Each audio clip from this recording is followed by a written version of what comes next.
My name is Harlan Seifer. I'm president of the Nebraska chapter of the Oregon California Trails Association. The steam wagon was manufactured in New York City. It was invented, by the way, by a man named John Brown. Brought to Nebraska City up the Mississippi and Missouri River via steamboat, unloaded here. The wagon itself weighed over 10 tons. The diameter was larger. The diameter of the main driving wheel was over 10 feet, and the axle was 6 inches, quite heavy. Once in Nebraska City, John Brown ran his steam engine around Nebraska City, up and down the hills. He did have a wagon he towed with passengers. Naturally, this invoked a great deal of curiosity to see this horseless carriage, and quite a bit of enthusiasm was generated for his venture.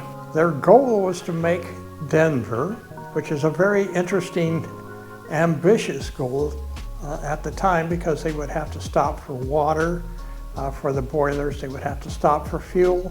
Fortunately, they could burn anything, wood included.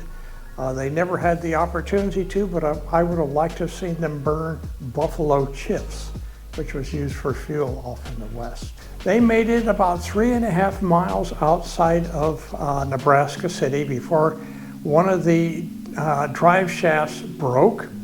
Unfortunately, John Brown did not have a spare drive shaft with him, so the engine just simply had to be pushed off the trail and abandoned at the time while he came back to New York City to try to get a replacement drive shaft. That didn't go very well timing-wise, because about that time there was an Indian uprising in Minnesota. His family lived in Mendota at the time, and they were threatened. And so his attention was justifiably distracted towards his family to get them to safety, and he eventually did that.